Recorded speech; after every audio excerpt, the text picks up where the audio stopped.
Disgraced music mogul Sean "Diddy" Combs will be spending his first weekend behind bars at the infamous Metropolitan Detention Center in Brooklyn.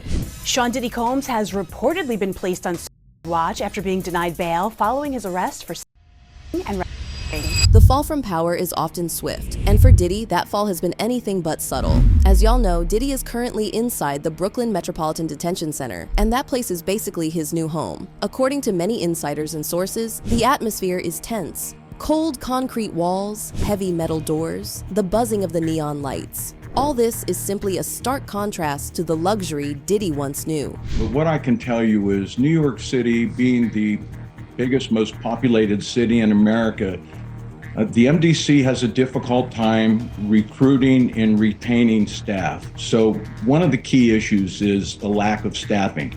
And it would be unfair for me not to mention that the vast majority of MDC staff are hardworking, salt of the earth, well-trained people. I know many of them. They're fantastic people. Unfortunately, however, there has been a disproportionate element of corruption within the ranks of MDC. Upon entering MDC, it was immediately clear that Diddy was no longer the influential figure he once was. He would sit alone in the cafeteria. He appeared withdrawn, hunched over a tray of food that barely resembled a proper meal. His signature confidence was absent. The once polished image had faded. His beard was patchy, his hair unkempt, and his eyes bloodshot and vacant. The other inmates kept their distance. Their avoidance was not due to admiration, but rather the unsettling allegations surrounding him. Over 100 accusations, including assault and trafficking, had cast a long shadow over his name. In the eyes of those around him, he was no longer a mogul, no longer an icon, just another inmate. Beyond his isolation, his behavior stood out too. His movements were restless, his posture tense, and he frequently glanced over his shoulder as if expecting something or someone. We all know people get shanked in prison all the time. Loud noises, like the clatter of a tray or a guard's sharp command, made him visibly flinch. He was not just reacting to the reality of his incarceration, he seemed to be grappling with a deeper fear. Like most, when Diddy first arrived at MDC, his demeanor suggested he had not fully accepted the gravity of his situation. He carried himself with an air of entitlement, as though influence and status still held weight within the prison walls. He name-dropped powerful figures, seemingly under the impression that such connections could alter his circumstances. However, in a facility where hierarchies are redefined, such gestures carried little significance. But things changed quickly once his bail attempts started getting rejected. After his first request for bail was denied, Diddy appeared quite surprised. His expression was somewhere between disbelief and composure. But one thing is for sure, he did not anticipate this outcome. The judge has denied bail for Sean "Diddy" Combs. Of course, this was the hip-hop mogul's latest bid for freedom as he remains in federal jail for his hearing and case. To him, it may have seemed like a simple oversight, a bureaucratic error that would soon be corrected, but in reality, it marked the beginning of a far harsher reality. From the moment of his first bail rejection, Diddy remained convinced that his incarceration was only temporary. When the second attempt resulted in another denial, his confidence did not waver. If anything, the setback seemed to fuel his determination. This morning, embattled music mogul Sean "Diddy" Combs will remain behind bars on charges that include and conspiracy after a second judge overseeing his federal criminal case denied him bond once again. Each rejection became further proof to himself and those around him that the system could not truly hold him. By the time of his third bail request, his demeanor had shifted from confidence to outright arrogance. Within the detention center, he carried himself as if he were untouchable, striding through the facility with his chest puffed out and his chin held high. Some inmates even began referring to him as the man, not out of admiration, but because of the way he conducted himself, as though he still held power. Rather than engaging in physical altercations, he resorted to verbal confrontations, testing boundaries through mind games. He would back inmates into corners during yard time, using sharp words and an unwavering stare to assert dominance. On the day of his third bail decision, he was visibly certain of the outcome. His self-assurance bordered on delusion, as if freedom was already guaranteed. Witnesses claimed he openly discussed plans for what he would do once released, speaking as though the prison walls had already disappeared. However, when the rejection came, something changed. There was no outburst, no immediate confrontation. But the shift in his expression was undeniable. The confidence drained from his face, replaced by something hollow. Guards later reported hearing him muttering under his breath. Though much of it was unintelligible, certain phrases carried through the silence. "This isn't how it's supposed to go." One inmate claimed that later that night his murmurs escalated into a desperate outcry. His voice, hoarse from strain, reportedly echoed through the cell block as he pounded his fists against the steel door, screaming stuff like, "I don't belong here!" The commotion continued until exhaustion overtook him. By morning, guards found him slumped on his cot, staring blankly at the wall, his expression vacant. Over time, the effects of incarceration became more visible. It was not just the isolation or repeated rejections breaking him down, it was paranoia. Reports from within the facility suggested he had begun speaking in hushed, frantic tones, often as if addressing someone who was not there. "They're coming for me," he was heard whispering. "I should have seen it. They're coming." The guards who observed this behavior were divided. Some dismissed it as paranoia, a consequence of a life spent looking over his shoulder. Others suspected something deeper. One officer, a veteran of the facility with over 2 decades of experience, said that you could see at Diddy's eyes that he was no longer the same person. So then there was the sock incident. Word spread fast in the prison, and honestly, it freaked people out.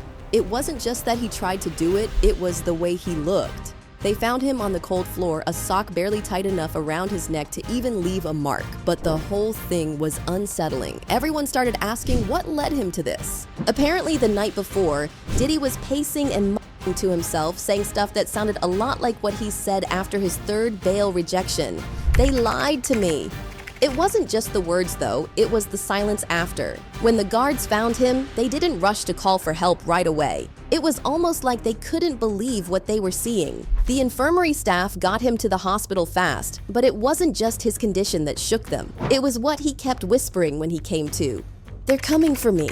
I should have seen it." He kept saying it over and over. His voice was weak, but it sounded like he was trying to convince himself more than anyone else. The nurses tried to ask him who they were, but Diddy just shook his head, eyes distant and lost. Once word got out, rumors started flying around. Some people said it was the final breakdown. Diddy, who used to have it all, now feeling like he had nothing left. He'd lost his power, his connections. Maybe it was just too much for him, but not everyone believed that. A sock?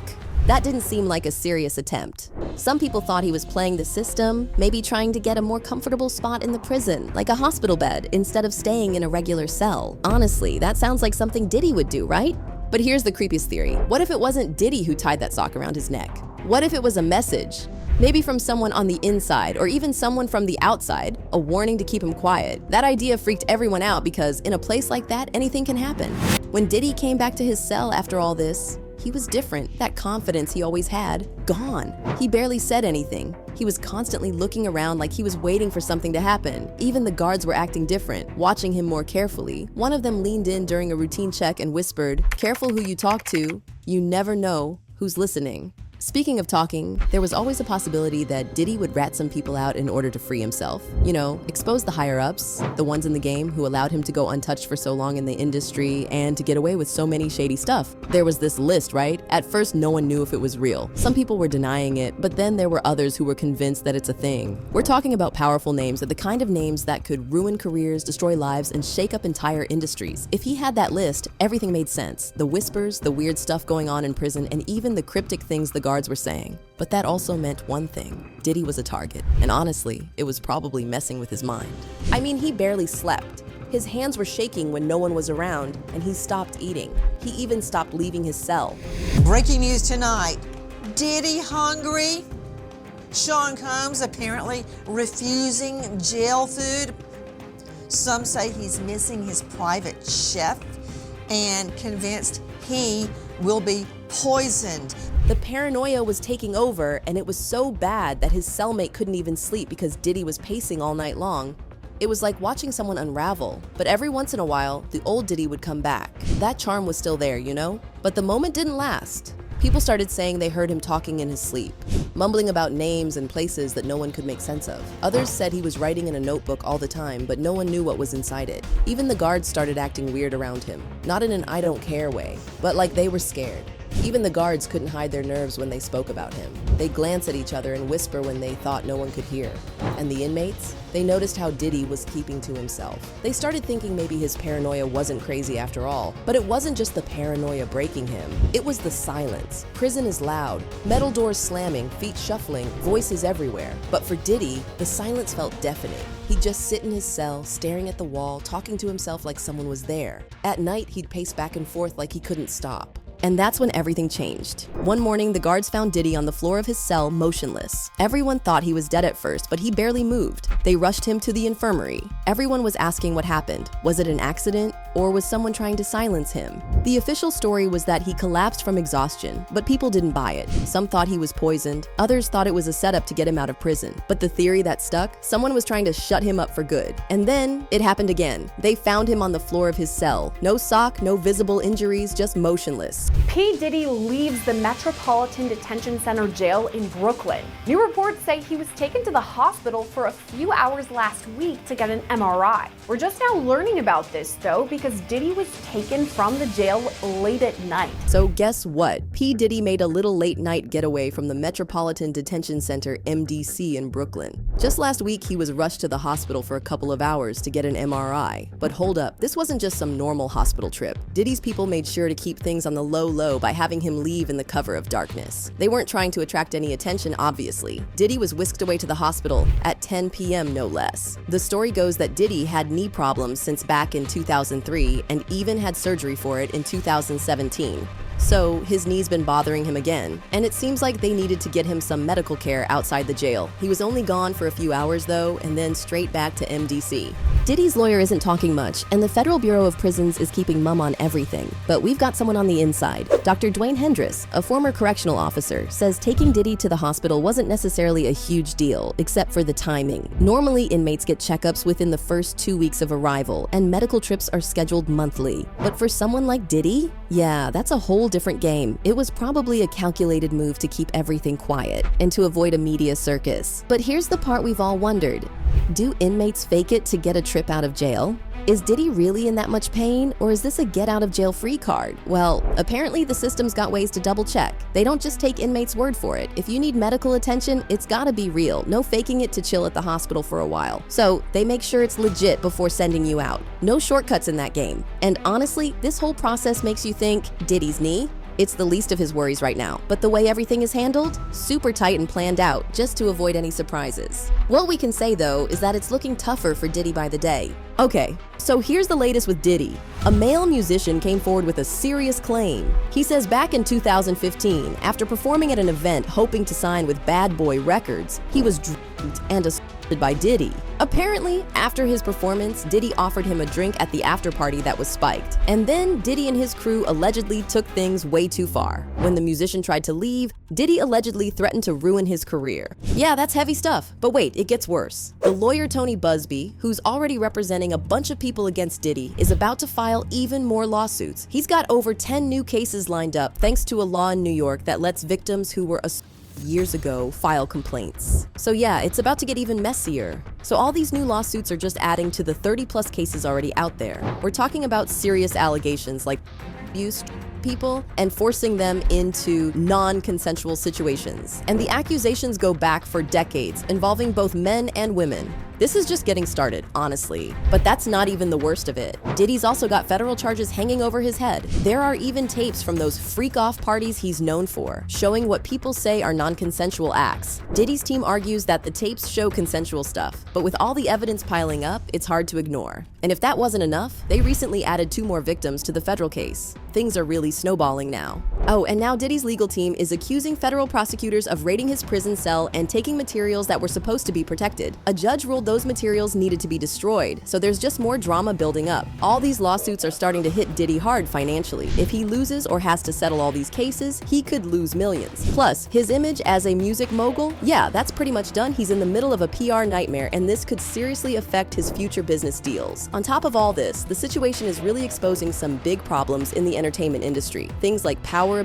and people not being held accountable for their actions. It's starting to feel like the R. Kelly and Harvey Weinstein cases all over again, with powerful men using their influence to hurt others. Now, the public is split. Some people are questioning whether the accusers have a hidden agenda, while others are demanding justice for the victims. With so many new cases and the pressure building up, it's obvious this isn't going to be over anytime soon. Diddy's legal mess is just getting started and nobody really knows how it's going to play out. If more lawsuits come through and the federal case moves forward, it's looking like Diddy's legacy, both personally and professionally, could be completely destroyed. The next few months are going to be crucial. Everyone's watching to see how this all unfolds. What do you think about this news? Do you think he went to the hospital because of his knee, or was it something else? Drop your thoughts in the comments.